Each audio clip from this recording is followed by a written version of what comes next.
एक बहुत सुंदर संवाद है।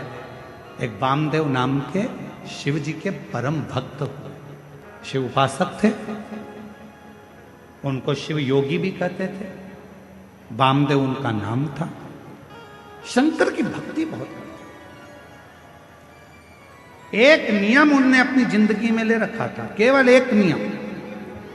और आपसे भी निवेदन है, अगर शंकर जी के मंदिर में आप जाते हो, रोज प्रतिदिन भगवान शिव के मंदिर में जाते हो, शंकर जी के मंदिर में दर्शन करने जाते हो, शंकर जी के मंदिर में एक लोटा जल चढ़ाने जाते हो, शिव जी के मंदिर में यदि आप प्रतिदिन जाते हो, तो मेरा एक निवेदन आप सबसे है कि शंकर जी के मंदिर की कोई एक सेवा आप खुद अपने पास में रखो। मंदिर में जाऊंगी, झाड़ू लगाऊंगी, मंदिर में जाऊंगी, जितना निर्माल्य पड़ा होगा उसको उठाकर एक कोने में रख दूंगी, बाद में विसर्जन कर दूंगी।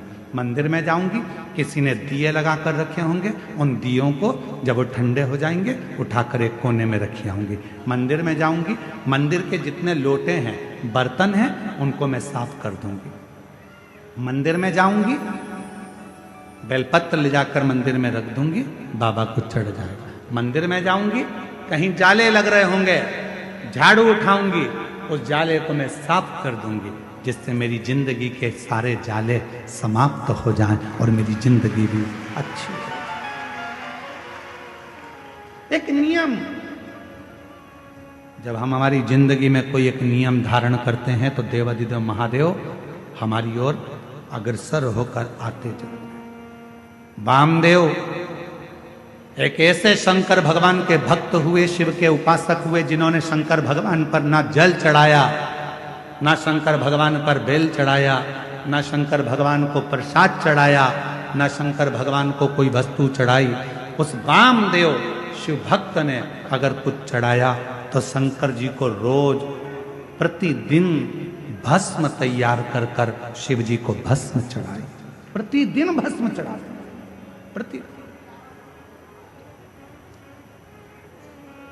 प्रतिदिन भस्म।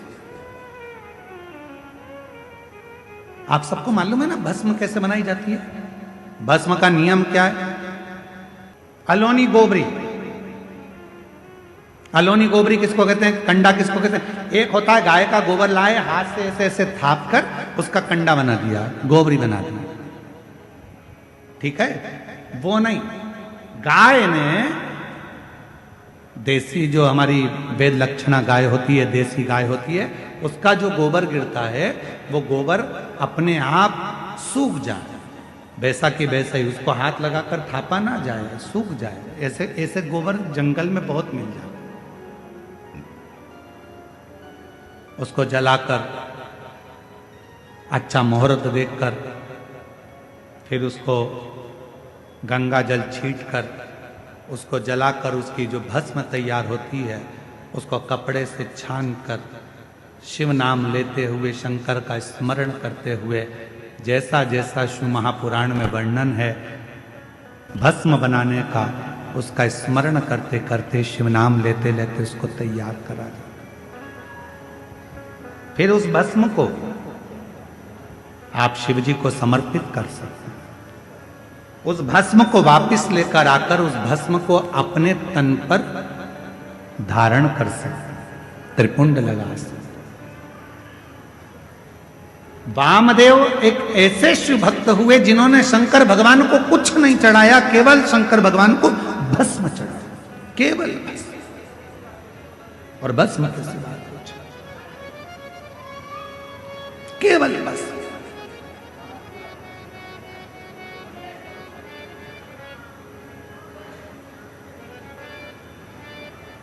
एक दिन क्रौंचारण्य पर्वत के नजदीक में क्रौंचारण्य वन में वो भ्रमण कर रहे थे। और वामदेव शिव भक्त जब क्रौंचारण्य वन प्रदेश में भ्रमण कर रहे थे, भ्रमण करते करते उन्होंने देखा कि शिवलिंग है सामने, भस्म तैयार करी। भस्म तैयार कर कर देवाधिदेव महादेव को चढ़ाकर उस भस्म को अपने तन पर धारण कर रहे थे, लगा रहे थे। तभी वहां एक ब्रह्म राक्षस आ गया, एक ब्रह्म राक्षस।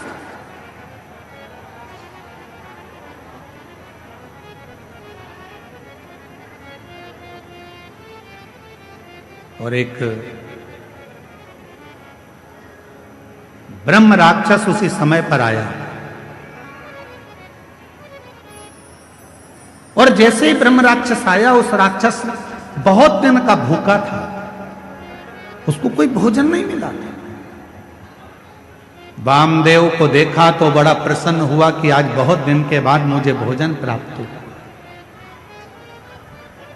आज बहुत दिनों के बाद मुझे भोजन मिला है, आज मैं इस भोजन को ग्रहण करूंगा, आज बहुत दिनों के बाद मुझे प्राप्त हुआ। और ब्रह्म राक्षस थोड़ी देर तक तो देखा, और देखने के बाद ब्रह्म राक्षस ने वामदेव को खाने के लिए उनके हाथ का स्पर्श कर दिया। स्पर्श करते से ही जो तन पर भस्म लगी थी, वो भस्म वामदेव शिव मुनि के शरीर की वो भस्म ब्रह्म राक्षस के हाथ का स्पर्श कर दिया। हाथ का स्पर्श। हमको कभी कभी लगता है कि क्यों इतना, किसी पुराण के कथा के पंडाल की मिट्टी को लोग लेकर नहीं जाते, पर शिव महापुराण के कथा के पंडाल की मिट्टी को भी लोग अपने शरीर पर धारण करते हैं। ये इस कथा से सीखने को मिलता है वामदेव जी की, कि भगवान शंकर के भजन का बल कितना बढ़ता है, कि शिव जी के शरीर पर लगी हुई भस्म राक्षस का भी कल्याण कर देती है, तो शिव पुराण की कथा की पंडाल कई जीवों का कल्याण कर जाती है, कई जीवों का।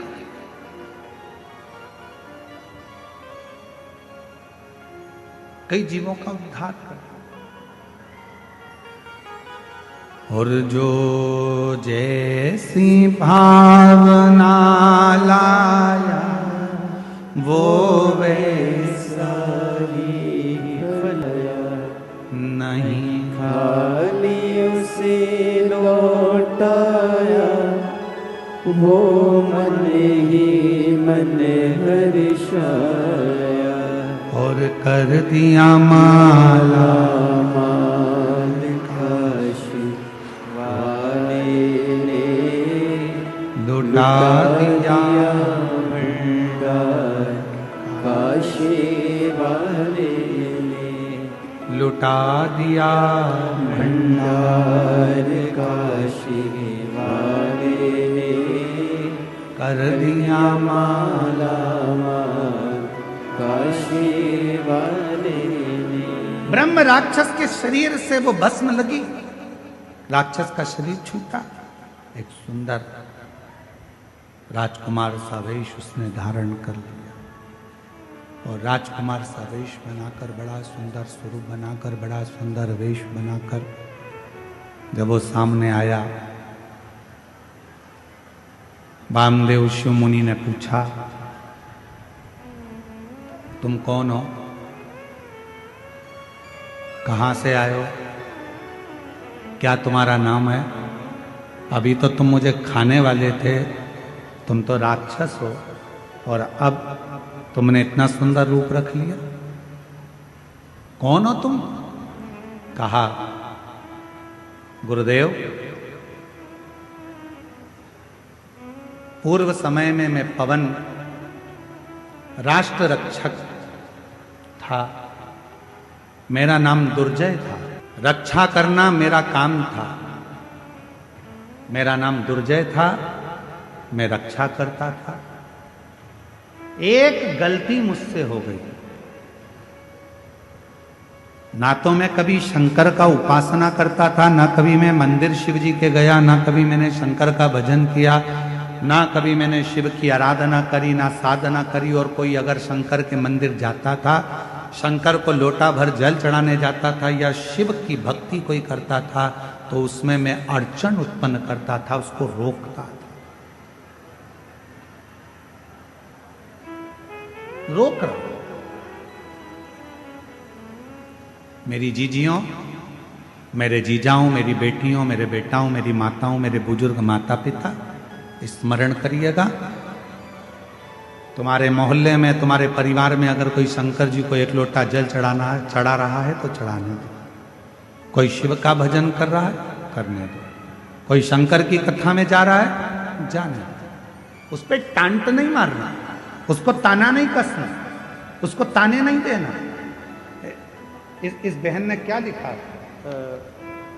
इस बहन ने इस पत्र में लिखा ना कि मेरे जब 22 साल की लड़की मेरी चली गई तो लोगों ने ताना देना प्रारंभ करा। आप कहते हो कि शंकर के मंदिर जाओ, मैं शिव जी के मंदिर जाना चालू करी और मेरे गांव के लोग, मेरे मोहल्ले के लोग मुझे ताना देने लगे। बताओ, 22 साल की लड़की चली गई और ये मंदिर जा रही है, शंकर के मंदिर में जल चढ़ाने जा रही है। निवेदन है, कोई ताना मत दीजिए, कोई अपशब्द मत कहिए। क्यों?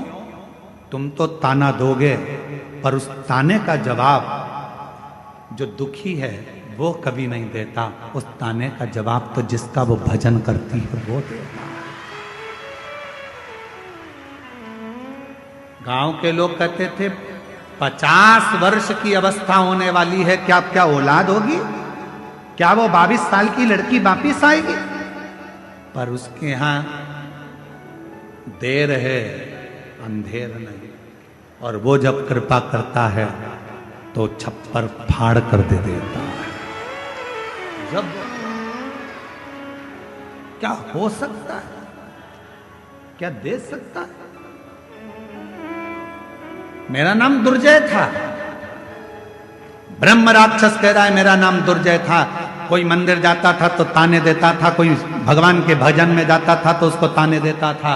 मंदिर जाने के लिए मैं उनको रोक लेता था, कह देता था क्या करोगे मंदिर जाकर, क्या रखा है शिव पुराण में, क्या करोगे शंकर की कथा सुनकर। ऐसे तो बहुत आते बहुत जाते, दिन रात मैं शंकर की निंदा, मंदिर की निंदा, शिव पुराण की निंदा, शंकर के भक्त की निंदा दिन भर करता था। आखिरी में मेरे शरीर में एक रोग लग गया और वो रोग इतना बढ़ता चले गया। एक रोग के साथ दूसरा रोग लग गया, दूसरे रोग के साथ तीसरा रोग लग गया। जो शिव की निंदा करता है, भगवान शंकर या भगवान शंकर के भक्त की अगर कोई निंदा करता है, शिव महापुराण की कोई निंदा करता है, आखिरी का उसका शरीर बहुत बेकार हो जाता है। शरीर इतना बुरा हो जाता है कि घर के लोग भगवान से प्रार्थना करते हैं कि इसको उठा लो, भुगत रहा है, अब उठा लो, अब मत रखो इसको संसार में। शिव निंदा, देव ऋषि नारद ने शंकर भगवान की निंदा करी, बंदर का मुख लगा। भगवान विष्णु ने शंकर जी की निंदा श्रवण करी, घोड़े का मुंह लगा, हयग्रीव अवतार हुआ। शिव की निंदा जो करता है आखिरी में उसको भोगना पड़ता ही है, भोगना ही पड़ता है। आप कथा में नहीं जा सकते, मत जाओ, पर किसी को ये मत कहो कि शिव पुराण सुनकर क्या करोगे, क्यों इनके चक्कर में पड़े हो, क्यों क्या करना, शंकर जी की कथा से क्या मतलब है, काय को जा रहे हो, क्या मतलब है, क्या रखा है शिव पुराण में, क्यों शंकर जी के मंदिर में एक लोटा जल चढ़ाना। शिव की निंदा करने वाले की गति आखिरी में ऐसी हो जाती है, ये हम नहीं कह रहे, ये दुर्जय की कथा वामदेव मुनि की कथा कह रही है।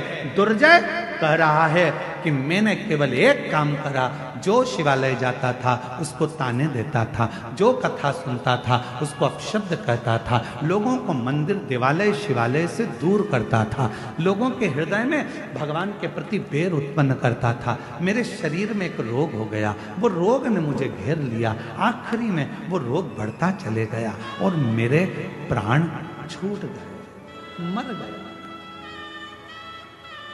सारे भोग भोगे मैंने, जितने नरक के सब भोगे मैंने, आखिरी में भी नरक कम पड़ गए मेरे भोग भुगताने में।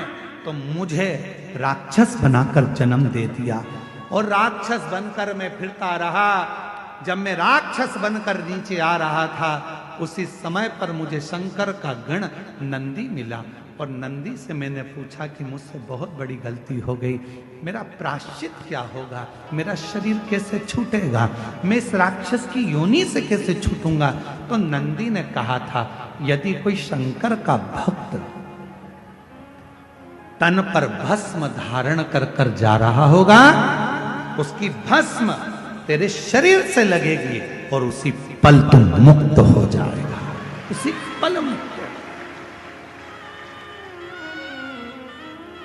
हमसे लोग कहते हैं गुरुजी शिव महापुराण की कथा के पंडाल में जो लोग आते हैं वहां की मिट्टी को सिर से लगाते हैं, किसी को बीमारी होती है तो वहां लगा लेते हैं, आखिर इस मिट्टी में ऐसा है क्या? हम निवेदन करते हैं इस मिट्टी में कुछ नहीं है, पर इस मिट्टी में इतना जरूर है। इतने शिव भक्त एक साथ बैठकर जब अखंड जाप श्री शिवाय नमस्तुभ्यम बोलते हैं और भगवान की कथा का रस तत्व ग्रहण करते हैं तो वो मिट्टी भी चंदन बन जाती है, भस्म बन जाती है, तो जीव का कल्याण